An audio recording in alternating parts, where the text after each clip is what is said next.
she traces the course of 15 turbulent years through a series of 8 compelling stories. Tonight's reading is from number 8 in the series, Rabbit Hole. Thank you, Mary. This is just a moody little piece. I guess it's a setup for a woman who's about to melt. And that woman was me, so. Meow. Meow. Meow. Okay, Booger, I'm coming. Just give me a minute, okay? With a mighty effort, I overcome my resistance to the morning and roll out of bed, bleary-eyed. I shiver my way into the kitchen, and as I open a can of cat food, Booger happily twists herself around my legs. On my way back to bed, I turn on the heater to warm up the house. It's going to run up the utilities, but so what? I'd rather pay the money than be cold. Tucking the blankets under my chin, I stare out at a sky ominously gray with the promise of rain, and watch bare tree branches scrape against the window as they're whipped back and forth by the wind. It's Saturday, and a long list of chores I could or should do lie before me. But none of them seem very attractive today, and none of them are urgent.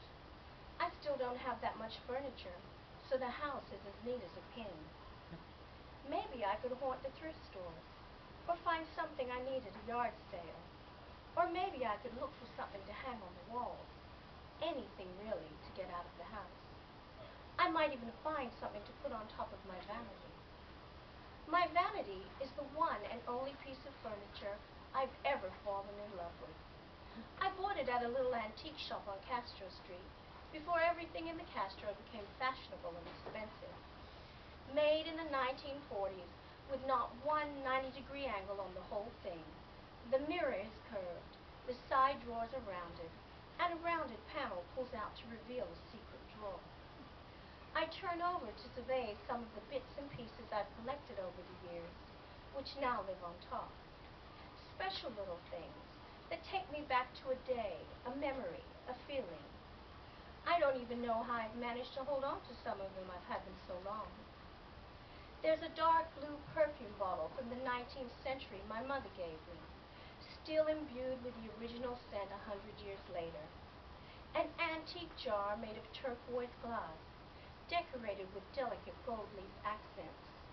A small mirror-backed tin oval from the turn of the century, advertising Menon's violet talcum powder. The mirror's silver has come away from the edges, the painted tin has turned yellow and brown in patches, and the once bright violets have faded to a purplish gray. I bought it from a yard sale on Market Street the first week I arrived in San Francisco. My eye drifts over to a picture of my father, nestled under the fleur-de-lis prongs holding the mirror to its wood backing. Young and handsome, still a teenager, he looks out from a black and white porch with a sullen and faraway look in his eyes. Too many times I've stared into the picture, looking for something that isn't there, trying to learn something from it that it cannot teach. But it can be dangerous to look at it for too long. Wedged in front of the picture to protect me is a small felt scapular my sister gave me, with an image of the Virgin Mary outlined in green on white. Closing my eyes, with the resolve not to think about it anymore, I turn over and go back to sleep. My father is calling me. He's in the walls and he's trying to tell me something. His voice is so insistent, but I can't make out what he's saying. I follow the voice into the hallway and spread my arms out to flatten my ear against the wall. I still can't hear. Now it's coming from below. I get down on my hands and knees and crawl along the floor. The voice jumps into the opposite wall. Laid full length on the floor, I press my ear to the baseboard. He keeps calling my name over and over. The floor is cold, the hallway is dark, and the voice starts fading. The dark is holding me now. I'm scared, too terrified to stand up and see what might live in the dark. I start crying, crawling back along the hallway on my hands and knees in a panic, on the verge of screaming. I make it back to my bedroom without waking up my roommate and get into bed. Then I pull the covers over my head and wait for the morning to come. When I wake up, loneliness is standing on my back, crushing all the air out of me and making my ribs ache. I feel like the sole survivor of a plane crash, left alone on a desert island.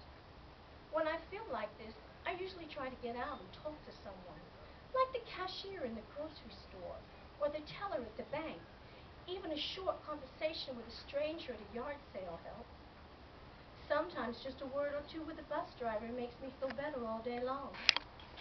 I guess I could call my mother and tell her how I feel, but if I do, she'll come over with all sorts of remedies and activities that scratch and prickle, and I just can't stand